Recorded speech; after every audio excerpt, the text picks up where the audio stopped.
바울이 선교를 다니면서 이 아덴에서 설교하는, 전도하는 이 모습을 성경학자들은 철학적으로 복음을 전하다가 실패한 현장이다라고 이야기를 합니다. 오늘 이 아덴에서 복음을 전하고 떠나는 바울의 모습을 보면서 왠지 좀 초라하다, 왠지 좀 썰렁하다라는 느낌을 크게 갖게 만듭니다. 자, 32절 봅시다. 그들이 죽은 자의 부활을 듣고 이 철학적인 도시, 철학적인 어떤 내용으로 접근했던 복음을 가진 사람, 공통점을 찾아보려고 그렇게 접근했던 아덴에서의 전도, 보기 좋게 실패합니다. 자, 아덴 사람들이 철학의 도시였던 아덴, 그들이 죽은 자의 부활을 듣고 꼭 들어야 할 복음임에도 불구하고 죽은 자의 부활을 듣고 그 아덴에 사는 어떤 사람들은 조롱을 합니다. 죽은 자가 살아났다고 말하는데 귀를 기울이고 좀 생각해보고 집중하는 것이 아니라 이분법적 사고체계를 가지고 조롱을 합니다. 비웃습니다. 어떻게 그런 일이 있을 수 있겠느냐? 철학적으로는 이해가 안 됩니다. 죽은 자의 부활이. 다시 살아나는 대하여 들어야 됨에도 불구하고 몇 사람만, 어떤 사람은 이 일에 대하여 네 말을 다시 듣겠다, 부활에 대한 말을 다시 듣겠다라고 반응을 보인 사람이 있습니다. 꼭 들어야 될 복음을 듣고 어떤 사람은 조롱합니다. 놀립니다. 비웃습니다. 그런가 하면 어떤 사람은 호의적으로 반응을 보입니다. 네 말을 다시 듣고 싶다. 그리고 이제 예수를 그리스도라고 믿고 따르겠다고 다짐한 사람 이름이 나오는데 디오누시오와 다마리, 그리고 다른 몇 사람, 소수의 사람만 아덴에서의 전도가 되어집니다. 많은 무리와 청중에게 거부당했습니다. 바울이 능력이 없었습니까? 바울이 다른 사람입니까? 똑같은 사람이었는데 좀 복음을 각색해서 좀 그들의 좋아하는 취향에 따라서 맞춰서 복음을 전해봤더니 결과가 너무 어처구니 없는 결과가 됩니다. 소수의 사람만 받아들였다. 무리와 청중에게는 거부당하고 소수의 사람에게만 받아들여졌다. 그럼 우리 13장부터 한번 찾아볼까요? 다른 지역에서는 어땠는가? 어떤 결과가 나왔는가? 자, 13장으로 가봐요. 13장 43절 한번 열어봅시다. 회당의 모임이 끝난 후에 유대인과 유대교에 입교한 경건한 사람들이 많이 바울과 바나바를 따르니 두 사도가 더불어 말하고 항상 하나님의 은혜 가운데 있으라 권했다. 또 44절도 그 다음 안식일에는 온 시민이 거의 다 하나님의 말씀을 듣고자 하여 모였다. 이 아덴에서 복음을 전했을 때의 결과와 지금 13장 1차 선교 여행 갔을 때 바울이 전했던 이 복음 내용을 들었던 사람들의 반응을 보면 그 13장 43절에 많이 모였다 사람들이. 그 44절에서는 온 시민이 거의 다 하나님의 말씀을 듣고자 하여 모였다.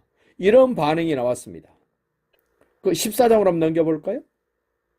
1차 선교행에서 이제 이고니온에서 전도했던 바울 모습을 한번 봅시다. 14장 1절. 이에 이고니온에서 두 사도가 함께 유대인의 회당에 들어가 말하니 유대와 헬라의 허다한 무리가 믿더라. 엄청나게 많은 무리가 믿었다는 겁니다. 여기도 지금 이고니온에서 바울이 복음을 전했을 때의 결과와 아덴에서의 복음을 전했을 때의 결과가 얼마나 다른가. 지금 두 군데를 봤습니다. 이제 2차 선교행. 여기 지금 13장과 14장은 2차 선교입니다. 2차 선교. 그러면 1차 선교. 이제 16장은 2차 선교인데 16장에서 어떤 일들이 벌어졌는가? 자, 16장 32절부터 볼까요? 주의 말씀을 그 사람과 그 집에 있는 모든 사람에게 전하더라. 그 밤 그 시각에 간수가 그들을 데려다가 그 맞은 자리를 씻어주고 자기와 그 온 가족이 다 세례를 받은 후 그들을 데리고 자기 집에 올라가서 음식을 차려주고 그와 온 집안이 하나님을 믿음으로 크게 기뻐했다. 지금 빌립보 지방에서 복음 전했던 바울의 복음 증거를 듣고 그들이 보인 반응. 17장 4절 한번 봐요. 이제 데살로니가에서 3주 전했는데 어떤 결과가 됐는가? 자, 3절 4절 17장 3절 4절. 뜻을 풀어 그리스도가 해를 받고 죽은 자 가운데서 다시 살아나야 할 것을 증언하고 이르되 내가 너에게 전하는 이 예수가 곧 그리스도라 하니. 아주 심플하게 복음을 전했습니다.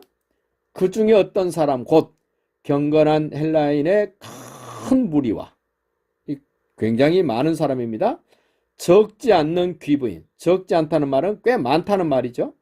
귀부인도 권함을 받고 바울과 실라를 따른다. 다른 지역에서 바울은 그들의 형편처지를 따지지 않고 전해야 될 복음을 심플하게 전했습니다. 그럴 때 엄청난 결과가 만들어졌습니다. 그와 더불어서 오늘 17장 그 12절 한번 더 볼까요? 12절 거기서는 어떤 벌어졌나? 베리아에서는 어떤 일이 벌어졌나?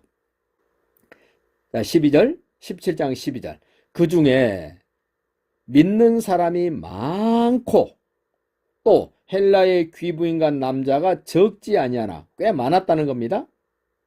이렇게 예수가 하나님의 아들 그리스도고 그분이 죽었다가 부활하셨다는 내용을 그냥 담백하게 전했더니 믿는 자들이 이렇게 많이 받아들이며 인정하며 바울과 실라와 디모데를 따랐다 이럽니다. 그런데 공교롭게도 오늘 17장 33절 34절은 참 안타까운 모습을 우리에게 보여줍니다. 이 아덴 지방을 선교하고 떠나는 바울, 디모데, 실라, 누가의 모습을 좀 떠올리면서 자 33절 이에 바울이 그들 가운데서 떠나매. 왜 이렇게 떠납니까? 다른 사람들이 배웅해주고 함께 해줬는데 여기서는 바울이 그냥 떠납니다. 그리고 몇 사람이 그를 가까이 하여 몇 사람 다른 지역에 선교했을 때의 표현과 많이 다르죠? 여기는 몇 사람, 큰 무리, 적지 않은 사람들, 온 가족들, 온 시민들 뭐 이렇게 표현했는데 여기서는 몇 사람이 제가 표현하자면 겨우 몇 사람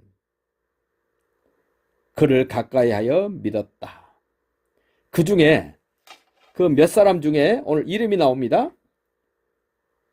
아레오바고 관리 디오누시오와 다말이라 하는 여자, 이 남자 한 분과 여자 한 분, 또 다른 사람들도 있었더라. 많지 않기 때문에 그냥 다른 사람들 이런 거예요. 왜 이랬을까? 복음의 다른 무언가를 첨부하고 가미하고 각색해서 하다 보니까 이런 일이 벌어진 거예요. 우리는 사도행전 17장 아덴 선교를 통하여 우리가 배워야 되고 깨달아야 될 것이 분명해졌습니다. 복음은 다른 것과 뒤섞으면 안 된다. 복음은 다른 색깔로 칠하면 안 된다. 복음은 우리 주님이 주신 그 색깔, 그 내용, 그 빛 그대로 나타내야 된다. 저보고 자꾸 다른 목사님들이 그러세요. 그렇게 성경 말씀 내용이 좋은데 조금만 각색하면 더 좋지 않겠냐. 더 많은 사람들이 호응할 거 아니냐. 그럴 때마다 저는 이 아덴 바울의 선교를 생각하면서 나는 그런 재주가 없는 목사입니다. 그냥 이렇게 말하고 맙니다. 저도 때로는 유혹이 옵니다. 좀 더 많은 사람들에게 복음이 들려질 수 있도록 하면 어떨까? 그런데 성경을 살펴보면 그게 좋은 내용이 아니라는 것을 밝히 보여주기 때문에 그럴 필요가 없다는 겁니다. 그럼 아덴 선교 앞부분에서 그랬다면 아덴 선교를 마치고 바울이 이제 고린도 지방으로 가는데 고린도 지방에서는 어떤 일이 벌어졌을까 미리 좀 살펴봅시다. 자, 18장 1절 봅시다. 그 후에 아덴을 떠난 그 후에 바울이 아덴을 떠나 고린도에 도착했습니다. 고린도에 도착했어요. 자, 7절, 8절 같이 읽어봅시다. 18장 7절, 8절. 거기서 옮겨 하나님을 경외하는 디도 유스도라 하는 사람의 집에 들어가니 그 집은 회당 옆이라. 또 회당장 그리스도가 온 집안과 더불어 주를 믿으며 수많은 고린도 사람도 듣고 믿어 세례를 받더라. 참 놀라운 표현 아닙니까? 회당장 그리스도가 온 집안과 더불어 주를 믿으며 수많은 고린도 사람도 듣고 믿어 세례를 받더라. 바울이 뭐라 그랬길래 그럴까요? 뭐라 그랬길래? 그 4절 한번 봅시다. 18장 4절. 안식일마다 바울이 해당에서 강론하고 유대인과 헬라인을 권면하니라. 뭘로 권면했을까요? 5절. 실라와 디모데가 마게도냐로부터 내려오며 바울이 하나님의 말씀에 붙잡혀 유대인들에게 예수는 그리스도라 밝히 증언했다. 바울이 예수는 그리스도라고 심플하게 간단하게 전했습니다. 그랬더니 엄청난 변화가 생겼습니다. 회당장 그리스도가 온 집안과 더불어 주를 믿으며 수많은 고린도 사람도 듣고 믿어 세례를 받더라. 우리는 여기서 좀 생각을 좀 바꿔야 됩니다. 내가 말을 잘하면 저 사람이 전도될 거야. 내가 좀 내용을 참 그럴듯하게 설명해주면 저 사람 예수 믿을 수 있을 거야. 뭐 그런 유혹은 저도 받습니다만은 예수 믿는 모든 사람들, 전도에 관심 있는 사람들이라면 다 그런 마음, 그런 생각 한두 번쯤은 해봤을 겁니다. 전도하다가 안 돼서 낙심한 사람들 다 이런 생각할 겁니다. 그런데 복음을 전하고 있는 사도 바울을 통해서 우리에게 분명하고도 선명하게 들려주시는 말씀. 예수는 그리스도라고 전하기만 하면, 예수는 하나님의 아들이라고 전하기만 하면, 그분이 오셔서 우리 죄 때문에 죽으시고 사망 권세를 깨뜨리기 위하여 부활하셨다는 이 내용만 말만 하면 듣는 사람들에게 성령님이 역사하셔서 믿어지게 만듭니다. 고백하게 만듭니다. 따르게 만듭니다. 하나님의 사람으로 하나님이 만들어 가십니다.